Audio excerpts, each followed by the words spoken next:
Hello and welcome to the video. This is an updated version of one I did a while ago. Now, although that video is probably still 96% accurate, a few things have changed since I did it, and I had this question from this chap down below asking me to do an updated version, so I will.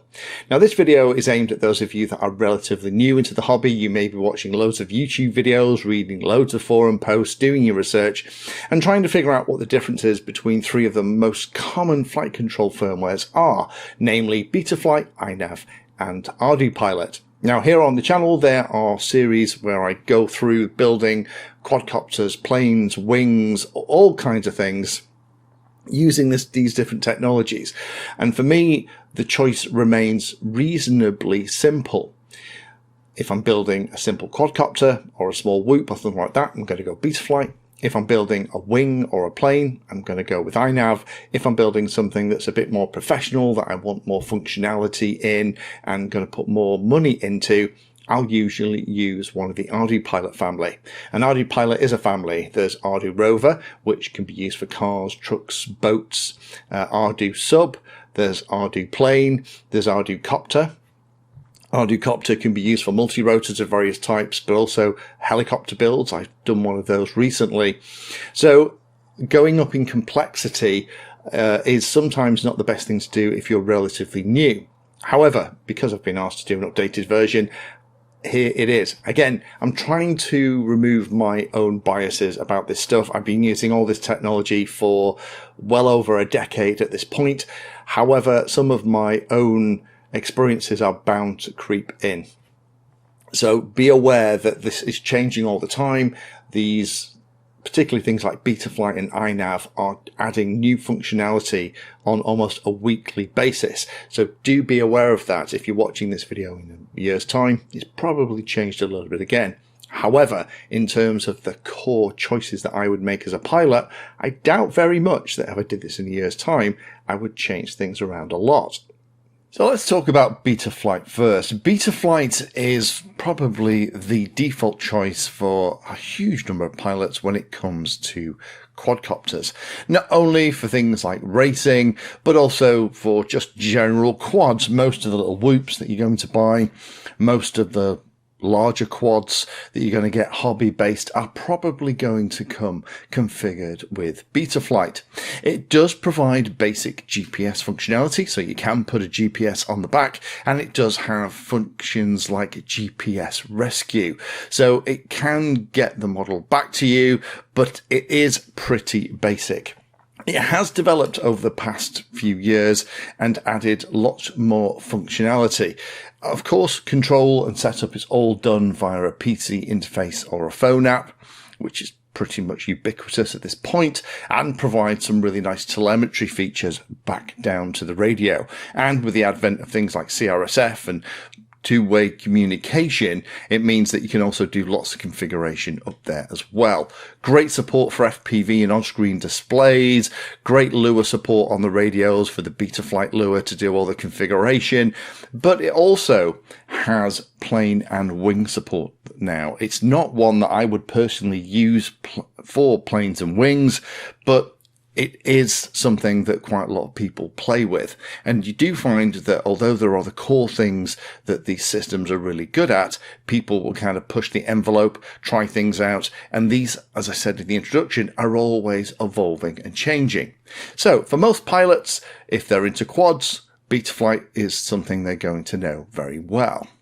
If we add in INAV Flight, which is a very close cousin of Betaflight. They both came from the same project, a project called Clean Flight, developed by a guy called Dominic Clifton back in the day. Betaflight went off to do the quad thing. INAV forked off, and that's not a rude thing. Forking is what you do when you kind of copy the project to actually add and change things. INAV focus on fixing the GPS navigation, but also on the fixed wing pieces too.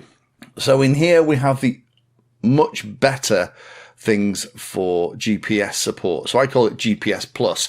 So it is a much more solid, robust implementation of GPS flight modes with the ability to do things loiter, return to home, also do things like fly missions as well. It also understands things like soarers, so there are basic soaring modes now in there as well. And it also provides basic VTOL. So vertical takeoff and landing is supported in INAV now. It's quite embryonic and very simple, but that simplicity means that it can be easier to set up, but also troubleshoot as well. But it is limited.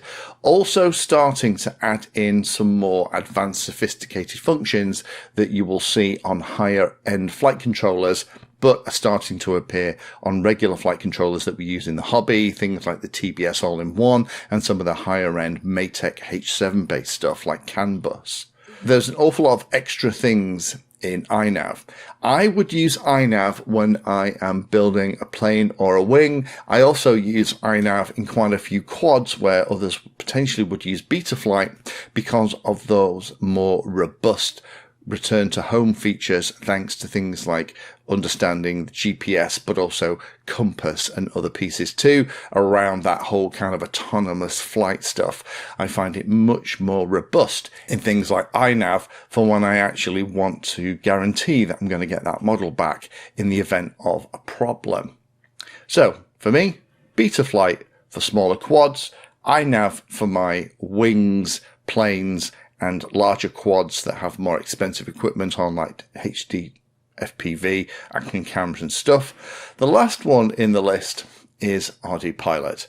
Now, Ardupilot is very different from both Betaflight and INAV. Although Betaflight and INAV, as I said, are kind of related. They kind of came from the same project, CleanFlight, ultimately. So the interfaces feel and look quite similar. Ardupilot is a very different animal. It's been around since before Betaflight and INAV were a twinkle in the developer's eyes, and it's used by the professionals. Why is it used by professional builders and professional pilots? Well, it adds a lot of extra things that both Betaflight and INAV currently can't do. However, that's changing all the time as some of these things come across. An example is something that Ardupilot used to automatically trim the servos on things like a fixed wing model so that it could be flown in manual or acro easily. And I love that feature. I asked the INAV developers to add it into INAV, and they did. But the kind of things that you're going to get in Ardupilot that you won't get in the others, there is very sophisticated mission planning now. There is a little bit of GCS support and basic missions in things like INAV. But if you want to do surveying, mapping, creation of 3D models from those images, geotagging, all that stuff, Ardupilot can do that. It's got very advanced camera control. Antenna tracking is a standard part of Ardupilot. The soaring in Ardupilot is very good. It can also do thermal soaring, where Ardupilot will find and use thermals to actually maintain its altitude. It's very good with advanced sensors and also things like airspeed use. It will actually use the airspeed sensor properly. And what I mean by that is that you can tell Ardupilot that it can't go below or above certain speeds and use the airspeed sensor to help with that. Plus, the full VTOL implementation here is what a lot of the professionals use. So a lot of the VTOLs that I've had in here to play with are running Ardupilot.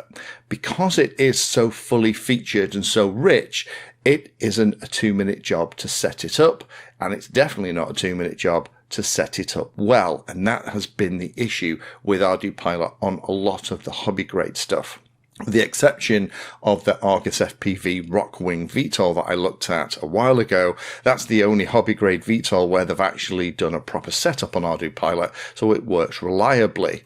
But again, VTOL transitions to and from forward flight rely on the airspeed sensor being used properly.